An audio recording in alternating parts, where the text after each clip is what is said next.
नमस्कार मंडळी. आज आपण पाहूया उन्हाळ्यामध्ये कोणते कोणते पदार्थ असे आहेत जे न खाल्लेलेच बरे. असे कोणते पदार्थ आहेत ज्यामुळे उष्णता आणि पचनमध्ये प्रॉब्लेम येऊ शकतो. चला तर मग व्हिडिओ शेवटपर्यंत नक्की पहा. उन्हाळा सुरू झाला की शरीरात उष्णता वाढते. वातावरणामुळे तर वाढतेच, मात्र चुकीच्या आहारामुळेही वाढते. अंगावर पुरळ येणे, ॲसिडिटी वाढणे, सतत तहान लागणे किंवा जळजळ होणे हे सगळे त्रास बहुतांश वेळा चुकीच्या आहारामुळेच वाढतात. आयुर्वेदानुसार काही पदार्थांचा स्वभाव उष्ण असतो आणि ते शरीरातील पित्त वाढवतात. त्यामुळे उन्हाळ्यात असे पदार्थ जपून खाणे किंवा टाळणे आवश्यक असते. हे पदार्थ पौष्टिक आहेत, फक्त उन्हाळ्यात ते शरीरासाठी चांगले ठरत नाही एवढंच. असे कोणते पदार्थ आहेत ते पाहूया. पपई आणि तीळ हे उष्ण गुणधर्माचे पदार्थ म्हणून ओळखले जातात. पपई पौष्टिक असली तरी ती उष्ण आहे. पाळी वेळेवर यावी यासाठी अनेक जण पपई खातात, कारण तेवढी उष्णता ती शरीरात निर्माण करते. त्यामुळे ती जास्त प्रमाणात खाल्ल्यास अंगात उष्णता वाढू शकते. त्याचप्रमाणे तीळ शरीराला उष्णता देतात, म्हणूनच ते हिवाळ्यात जास्त खाल्ले जातात.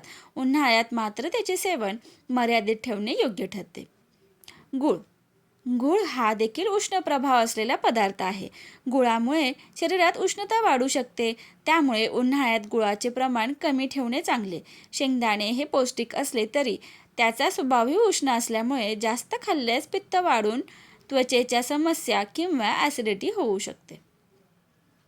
आणि सगळ्यांचं आवडतं फळ म्हणजेच आंबा हे उन्हाळ्यातील आवडते फळ खायलाच हवे, मात्र अतिसेवन केले तर गळू झालेच म्हणून समजा.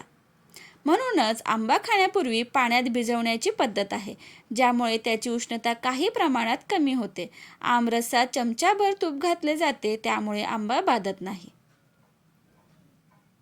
मसालेदार पदार्थ यामध्ये वापरले जाणारे लवंग, दालचिनी, काळी मिरी यासारखे गरम मसाले शरीरात उष्णता वाढवतात. उन्हाळ्यात जास्त तिखट आणि मसालेदार अन्नपदार्थ खाल्ल्यास घाम जास्त येणे, पोटात आग होणे आणि अस्वस्थता वाढणे असे त्रास होतात. मद्यपान देखील शरीरातील पाण्याचे प्रमाण कमी करून उष्णता वाढवते. त्यामुळे डिहायड्रेशनचा धोकासुद्धा वाढतो. उन्हाळ्यात खाण्याच्या सवयी थोड्या बदलल्या तर शरीराला खूप आराम मिळतो. जसं जड, तेलकट, तिखट आणि उष्ण पदार्थ टाळून हलका आणि थंडावा देणारा आहार घेतल्यास पचन नीट राहते. ताक, दही, नारळ पाणी, काकडी, कलिंगड यांसारखे पदार्थ शरीरातील उष्णता कमी करण्यात मदत करतात आणि शरीर हायड्रेटेड ठेवतात.